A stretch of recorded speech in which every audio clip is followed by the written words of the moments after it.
Welcome to the Deep Dive. We're here to cut through all the noise and get straight to what really matters. Helping you get truly well informed. Exactly.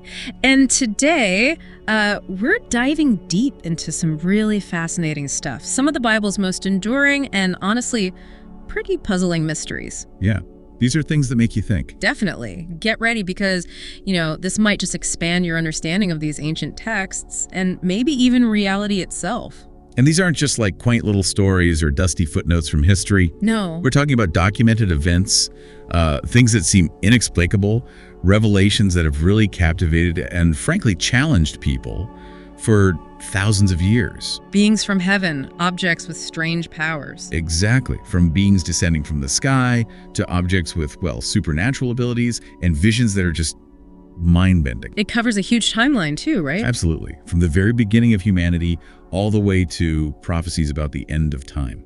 It's all woven through the Bible. So what's our mission today? Our mission really is to explore these secrets, to try and understand their historical context, but also, maybe more importantly, their profound implications for how we see the world. Yep. Get ready to uncover some truths that honestly have been hiding in plain sight for centuries. All right, let's get into it. Our first mystery. This one gets brought up a lot. Who exactly were the sons of God mentioned back in Genesis 6? Because the answer, it seems stranger than you might initially think. Yeah, that's a great place to start because it immediately throws us into something unusual. Right. The Hebrew phrase is Ben Elohim.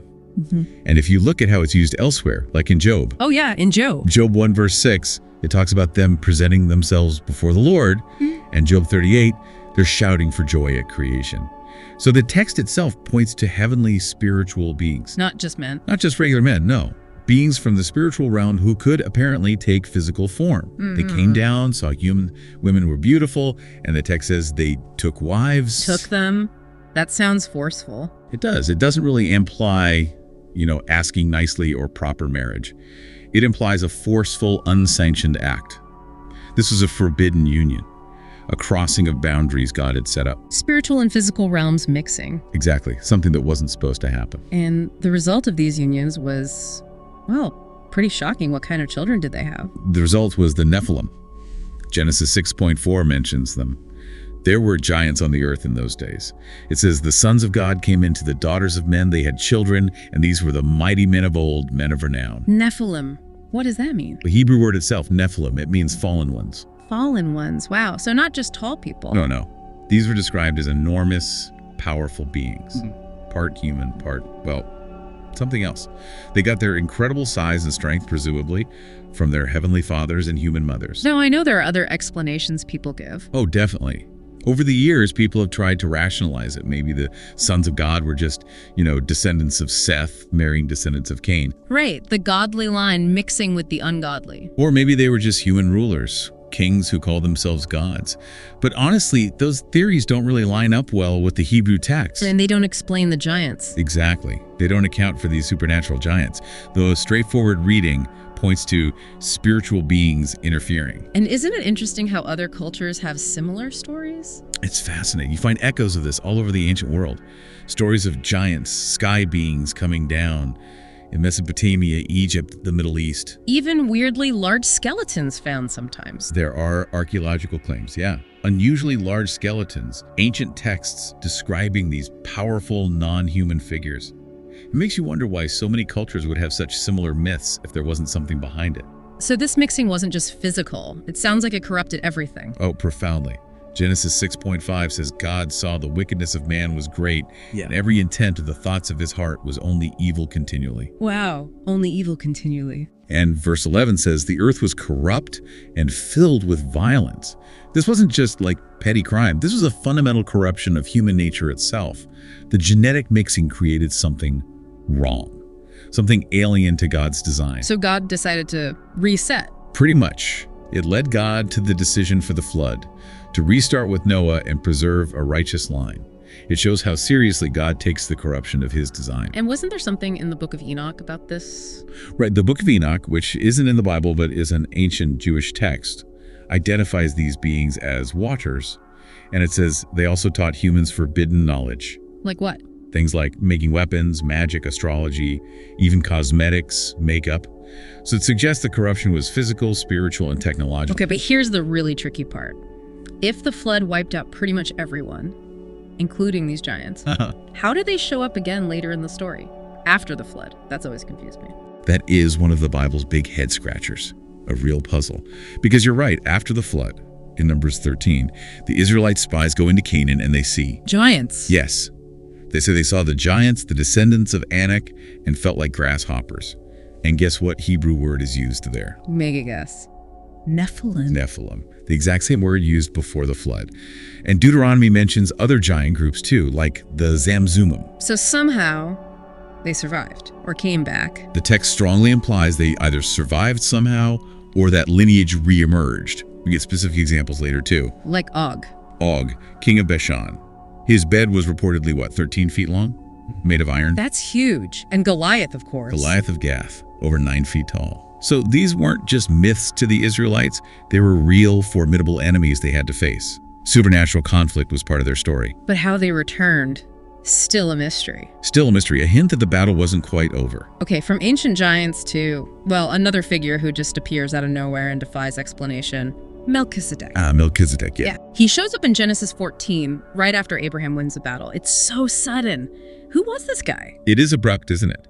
He suddenly appears, and he's introduced with this incredibly rare double title, King of Salem and Priest of God Most High. King and priest. That's unusual. Very unusual back then. Yeah. Rulers and priests were usually separate functions. But the real mystery, the thing that makes him stand out. His background. Exactly. He has none. The Bible is obsessed with genealogies, right? Tracing everyone's family tree. Meticulously. But for Melchizedek, nothing. Hebrews chapter 7, verse 3 spells it out.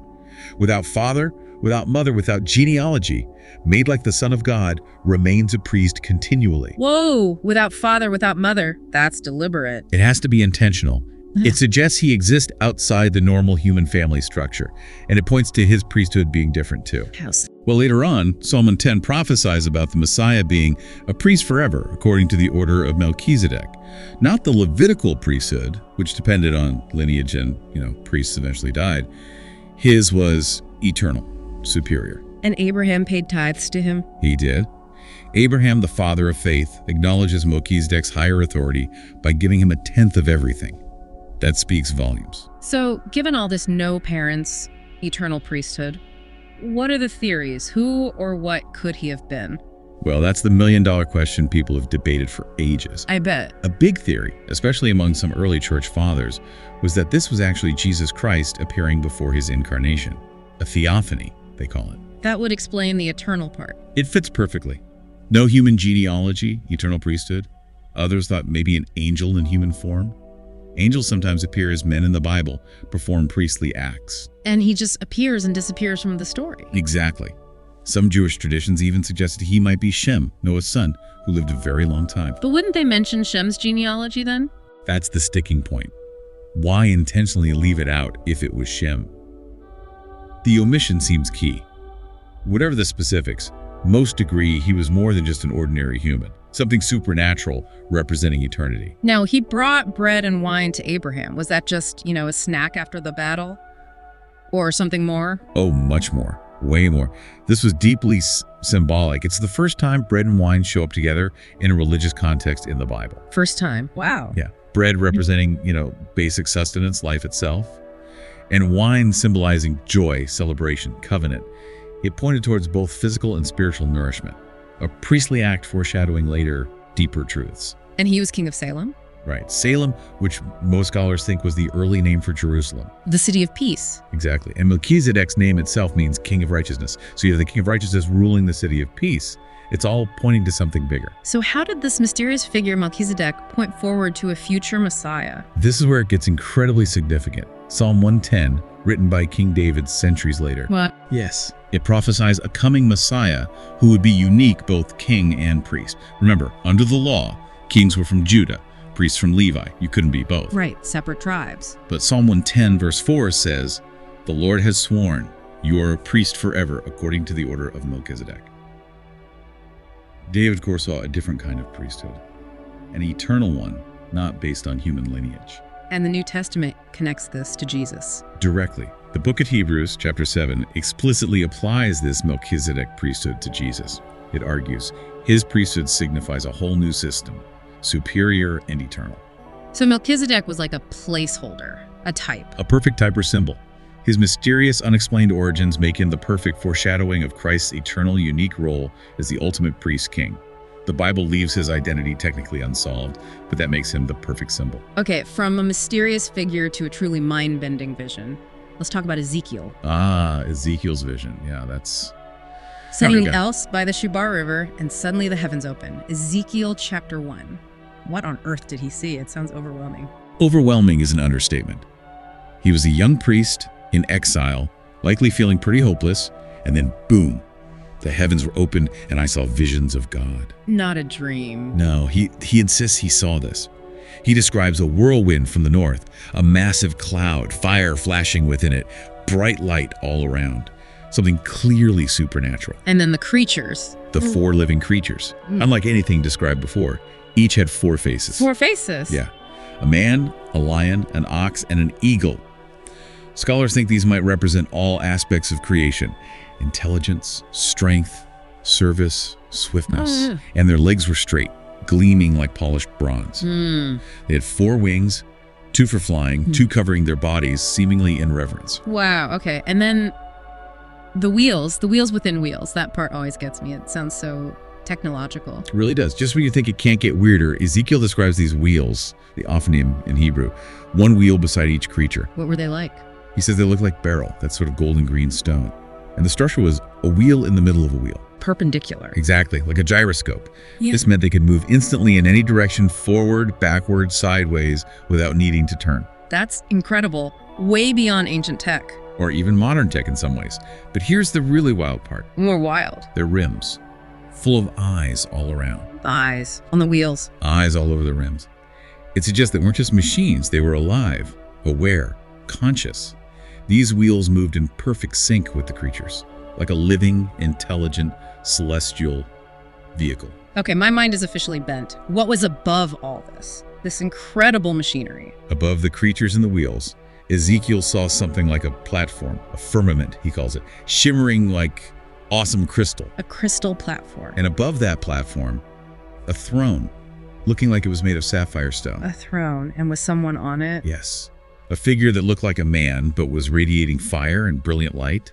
Ezekiel describes it as the appearance of the likeness of the glory of the Lord, surrounded by rainbow colors like God's covenant promise. The glory of the Lord, and sounds too. Incredible sounds. The wings were like many waters, like the voice of the Almighty, like a marching army. And God's voice came from above that crystal firmament. It was a total sensory overload, sight, sound, everything pointing to immense power and holiness. Did Ezekiel ever figure out what these creatures were? Did he understand it later? He did get some clarity. Later, in chapter 10, he has another vision, sees them again, and this time he recognizes them. As what? He identifies them as cherubim. Cherubim, like the ones associated with the ark. Exactly. A specific high-ranking type of angel known for guarding God's throne and carrying his presence. So he finally had a category, a name for these incredible beings, even if their full nature remained beyond grasp. So how have people tried to explain this vision over the centuries? I mean, the ancient alien theories must love this one. Oh, absolutely. The descriptions, the wheels, the eyes, the movement have led many, especially in modern times, to speculate about advanced technology, even spacecraft. Ezekiel just lacked the words, they argue. Makes sense in a way. Others see it as purely symbolic, representing God's attributes. He sees everything. He can be anywhere instantly. His power is over all creation. Or, since Ezekiel was a priest, maybe he was seeing the heavenly reality that the earthly temple was just a shadow of. What did Ezekiel himself think? He consistently uses phrases like, I saw, behold. He seems adamant this was a literal visual experience, not just a symbol or dream. So it remains a mystery. It does.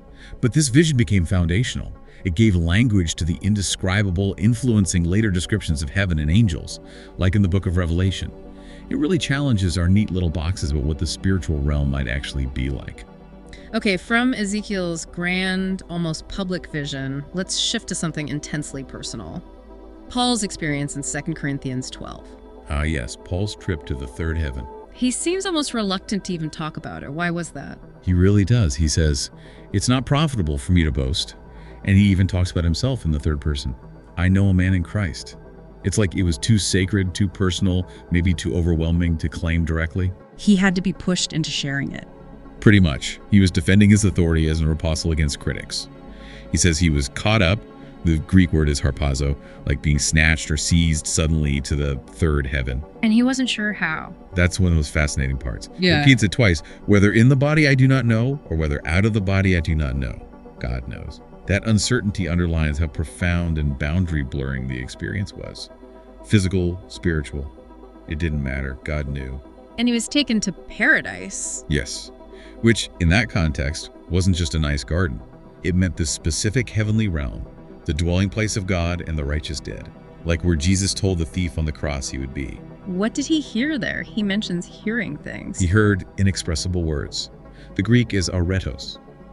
It means words that are impossible or forbidden to utter. Impossible or forbidden. Yeah. Divine secrets communicated by God or angels that were just too sacred, too powerful, or maybe just incomprehensible in human language. It wasn't that he forgot. It was that they couldn't be spoken on earth. Real communication happened, but it was beyond human sharing. Okay, so this third heaven, what did that mean to people back then? What was the ancient Jewish idea of the heavens? Right. Understanding that helps. They generally thought of multiple heavens. The first heaven was basically our atmosphere, clouds, birds, the sky we see. Okay. The second heaven was outer space, the sun, moon, stars, the cosmos. Makes sense. And the third heaven was considered the highest realm, the very dwelling place of God beyond the physical universe, pure spirit, divine glory. So when Paul says third heaven, he means he was taken right into God's immediate presence. The throne room, essentially. Pretty much. Which explains why it was so overwhelming and the words were inexpressible. Now, this amazing experience, it came with a downside, didn't it? Paul mentions a thorn in the flesh. What was that about? It's such a paradox, isn't it? He says, "Lest I should be exalted above measure by the abundance of the revelations, a thorn in the flesh was given to me." To keep him humble. Exactly. The Greek word scallops means like a sharp stake or splinter, some kind of constant painful affliction, physical or maybe spiritual. He calls it a messenger of Satan.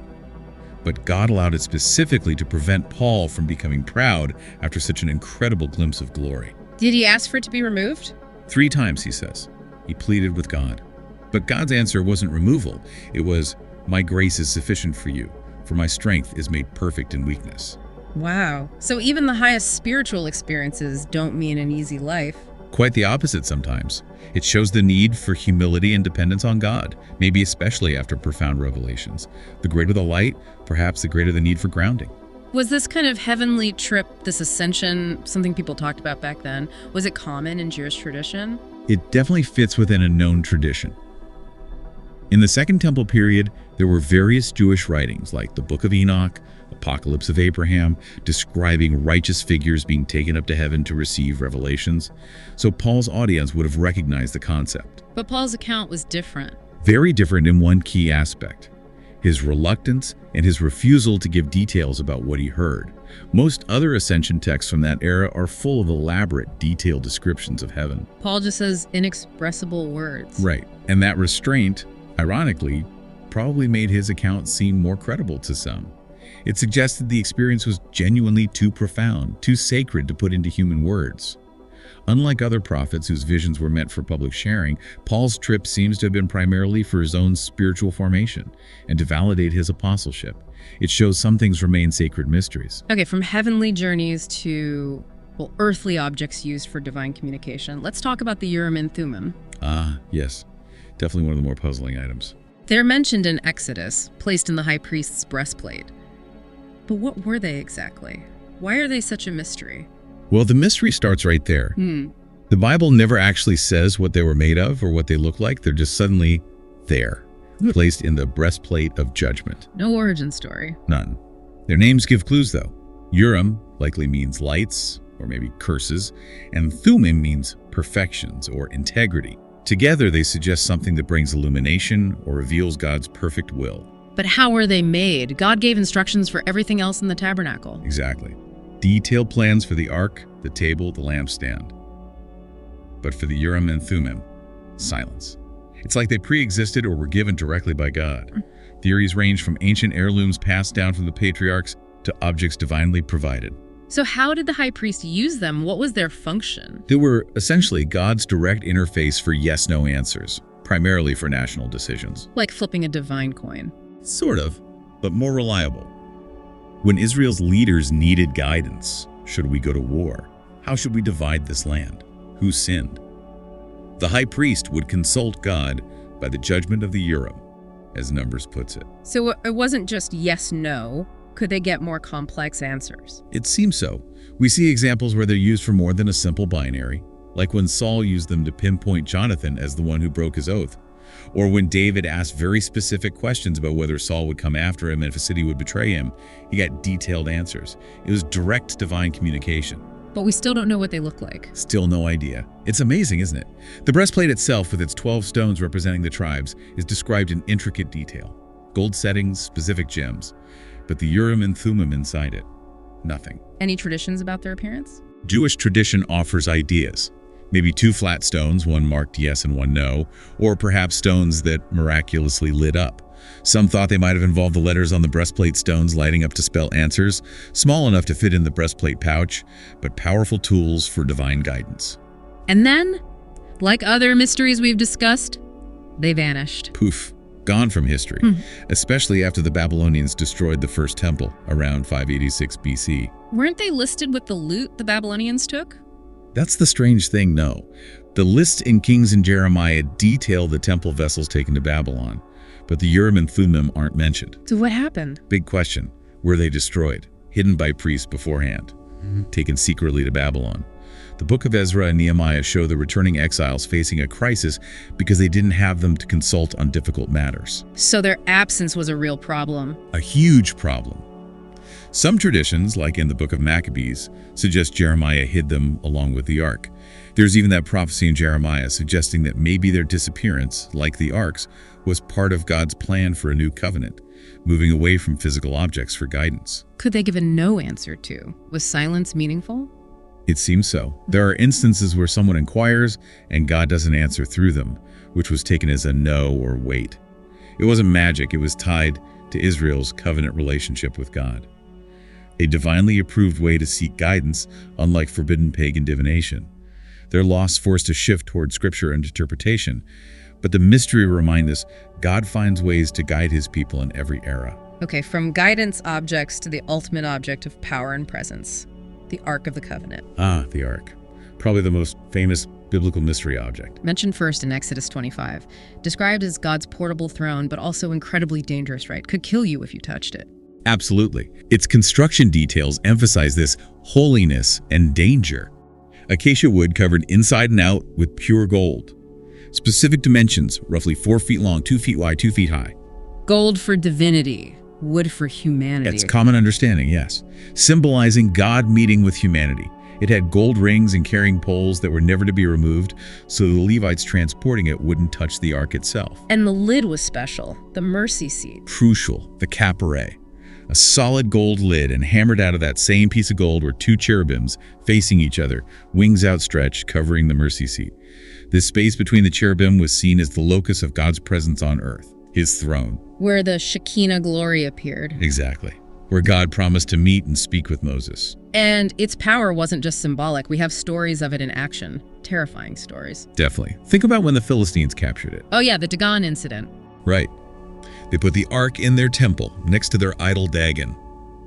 Next morning, Dagon's statue is face down before the ark. They set it back up. The next morning, it's fallen again, but this time its head and hands are broken off. Message received. Loud and clear. And then plagues broke out. Wherever the Philistines took the ark tumors, sickness. They couldn't get rid of it fast enough. But it wasn't just enemies. It was dangerous even for Israelites, like Uzzah. Such a tragic story. 2 Samuel 6. They're bringing the ark to Jerusalem, but improperly, on a cart instead of carried by Levites with poles. The oxen stumble. Uzzah reaches out instinctively to steady the ark. He's struck dead instantly. It seems harsh, but it underscored the absolute holiness of God's presence. Coming into contact with that raw holiness, even with good intentions but improperly, had fatal consequences. So this incredibly powerful object it also vanished, like the Urim and Thummim. It did. And again, it's mysteriously absent from the lists of items the Babylonians took or destroyed when they sacked Jerusalem and the temple. That seems impossible. It was the most important thing, covered in gold. Exactly. You'd think it would be top of the loot list. So where did it go? Same theories as before. Destroyed in the chaos. Hidden by priests. Taken secretly to Babylon. Or hidden by Jeremiah. That tradition exists, yes, hiding it in a cave on Mount Nebo.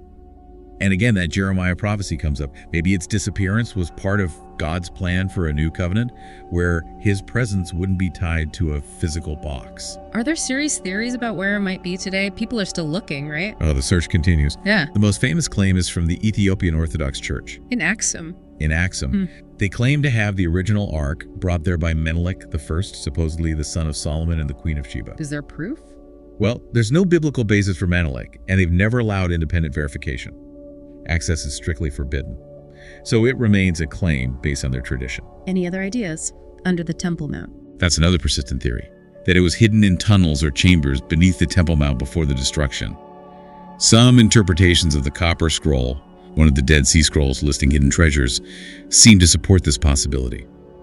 But for now, it's lost to history. Let's go back to the Shekinah glory. What exactly was that? Just a bright light. It was understood as God's visible, manifest presence, his actual dwelling among his people. Exodus says God would speak from between the cherubim.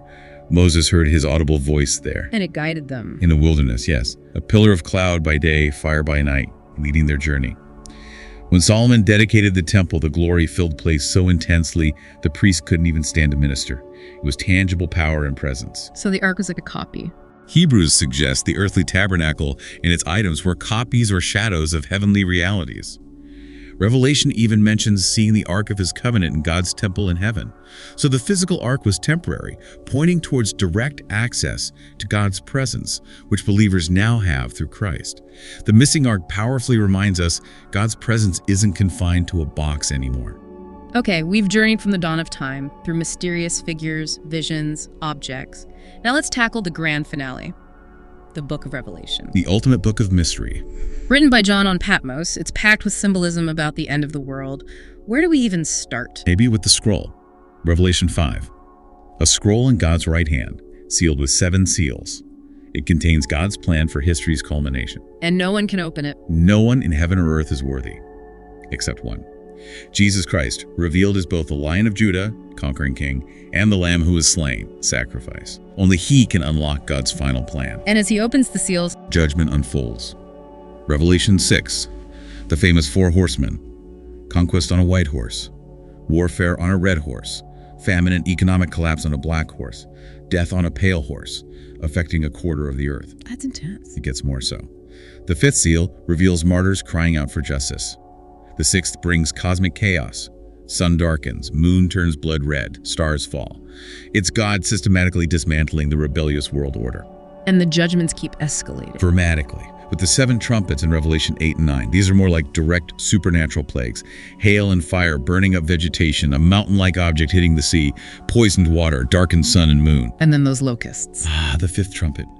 Demonic locusts released from the abyss, the bottomless pit, specifically to torment those who don't have God's seal for 5 months. Horrifying imagery. Then the 6th trumpet releases a massive demonic army, 200 million strong, bringing more death. These aren't natural disasters. They're targeted, supernatural judgments. And amidst all this, there's a spiritual battle happening too. Yes, a cosmic conflict shown in Revelation 12. John sees a great sign. A woman, often interpreted as representing God's faithful people, Israel Church, about to give birth. And the dragon. A fiery red dragon, explicitly identified as Satan, waiting to devour her child the moment it's born. The child being Christ. Yes, the child is caught up to God's throne, representing Christ's ascension after defeating Satan, and the woman is protected by God during the ensuing tribulation. It visualizes the ongoing spiritual war behind earthly events. Then John sees 2 beasts. These figures have really captured and terrified people's imaginations. Understandably. First, the beast from the sea in Revelation 13. It looks like a composite of Daniel's beasts, leopard, bear, lion, representing a final global political system empowered directly by Satan. It's given authority over every nation and it wages war against God's people. A world government. A powerful anti-God world system. Then comes the second beast from the earth. The false prophet. Often called that. It looks lamb-like, religious, maybe even mimicking Christ, but speaks like a dragon. Its role is to promote the first beast, perform deceptive miracles, and enforce worship of the first beast. And the mark of the beast. Yes. The second beast forces everyone to receive a mark on their right hand or forehead. Without it, you can't buy or sell. Total economic control, forcing allegiance. And the number? 666. Revelation 13.18. The number of a man, John says. Many interpretations exist. Since 7 often signifies divine perfection or completeness in the Bible, 6 represents falling short. 666, 6666 could symbolize ultimate human rebellion and failure, humanity trying and failing to be its own God. What about Babylon the Great? Who or what is she? She's called the Great Harlot in Revelation 17. She represents the seductive power of false religion and worldliness, the corrupt merging of religious aspiration with worldly power, wealth, and idolatry. Like the original Tower of Babel. Exactly. That same spirit of rebellion against God, now on a global scale. She's associated with 7 mountains, often linked to Rome, but likely symbolizing any major center of anti-God religious and political power throughout history, reaching its peak at the end. And she falls. Dramatically. Revelation 18 describes her sudden, violent, and complete destruction, a total collapse of the world's corrupt systems. So what's the absolute final act of judgment? The 7 bowls of God's wrath in Revelation 16 poured out quickly, representing God's final undiluted fury against unrepentant evil. Horrible sores, all water turning to blood, scorching heat, darkness, the Euphrates drying up to prepare for Armageddon. The final battle, gathered at Armageddon. Then the 7th bowl triggers a cataclysmic earthquake, the greatest ever, reshaping the entire planet, leveling mountains, sinking islands. It's the final cleanup before the new creation. Wow. So after all that destruction, what's the end result? The resolution. The ultimate hope. Revelation 21 describes a new heaven and a new earth. Not just fixing the old one, but a complete replacement. Everything touched by sin and corruption is gone forever. And the New Jerusalem. The holy city. Coming down from heaven, God's perfect dwelling place with his redeemed people.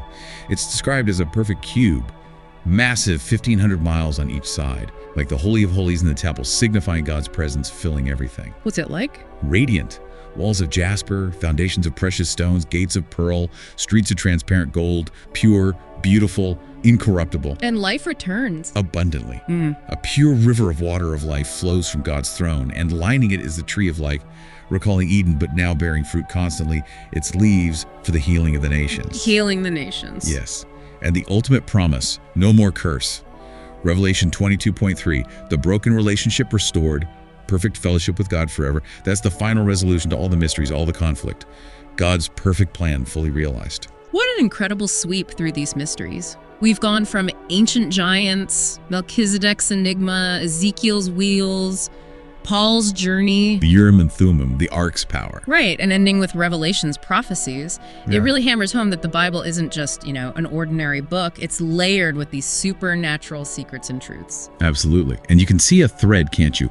Each mystery, in its way, reveals something about God's character, his power, his long-term plan for humanity. A plan woven through all of history. Exactly. And pointing towards that definite, glorious future we just talked about. This isn't just trivia, it's insight that can really change how you see everything. It really does seem to show that no matter how chaotic or dark things look now, God's already got the ending figured out. His purposes win, justice is served, and his people share in that final victory over all evil. That's the ultimate takeaway. So, knowing that ending, knowing that ultimate victory is secure, how does that affect how you navigate the world today? How you understand what's happening around you? That's definitely something powerful to think about. Very powerful thought. We really hope you'll keep doing your own deep dives into these incredible truths. There's always more to discover.